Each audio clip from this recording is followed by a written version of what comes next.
یہودیوں نے جن ریشہ دوانیوں کے ذریعے سے عالم عیسائیت کو فتح کیا، یہ تو آپ دعا کریں کہ میں اس کو تحریر میں لے آؤں، اور یہ مضمون جو ہے بہت انفارمیٹیو ہے، بہت ضروری ہے، اور خاص طور پر تفسیر قرآن کے بھی ایک مسئلے سے بحث کرتا ہے کہ دو آیات میں بظاہر ایک لطیف سا تضاد ہے، اس کو کیسے حل کریں۔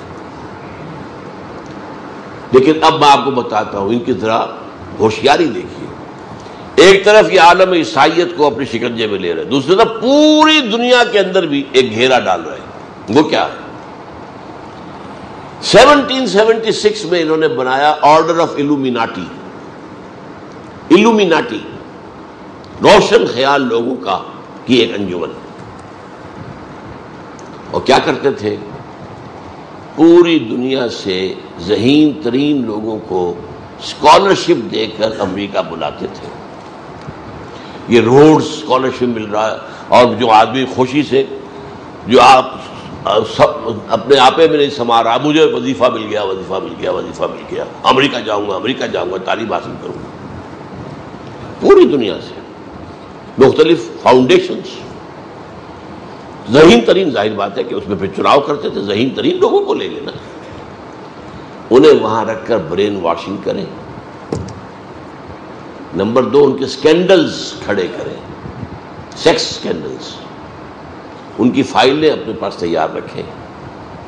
وہ لوگ جب واپس جائیں اپنے ملکوں میں تو اہم پوزیشن میں جائیں گے، پھر ہمارے اعلی کار ہوں گے، اور ہماری بات ماننے سے انکار کریں گے تو ہم بتا دیں گے دیکھو تمہارا یہ سیکس سکینڈل ہمارے پاس ہے، ہم تمہارے ملک میں اس کو عام کر دیں گے، تمہاری چودراہٹ، تمہاری قیادت سب ختم ہو جائے گی۔ یہ کہلاتا ہے آرڈر آف الومیناٹی، 1776۔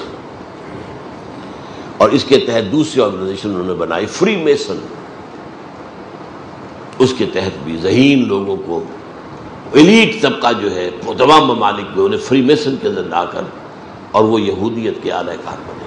مصطفیٰ کمال سب سے بڑا فری میسن تھا جس نے خلافت کا خاتمہ کیا۔ چاک کر دی ترک ناداں نے خلافت کی قبا، سادگی اپنوں کی دیکھ، اوروں کی عیاری بھی دیکھ۔ یہ یہودیوں نے خلافت ختم کروائی۔ کیوں؟ سلطان عبد الحمید خان سے انہوں نے کہا تھا آپ ہمیں فلسطین میں آباد ہونے کا حق دے دیں، آپ کے سارے قرضے ہم معاف کر دیں گے، ساری چیزیں یہ ہو جائیں گی۔ اس نے انکار کر دیا۔ میں رات بتا چکا ہوں، حضرت عمر نے عہد کیا تھا، جب عیسائیوں نے ہینڈ اوور کیا ہے بیت المقدس حضرت عمر کو رضی اللہ تعالیٰ عنہ، اس معاہدے میں یہ طے ہوا تھا کہ یہاں پر یہودیوں کو آپ آباد نہیں ہونے دیں گے۔ یہ تو حضرت عمر نے رعایت کی تھی کہ یہودی یہاں آ سکتے ہیں، آئیں اپنے مقامات مقدسہ کی زیارت کریں، ویلنگ وال پر آئیں، عبادت کریں، روئیں دھوئیں، اور پھر جائیں واپس۔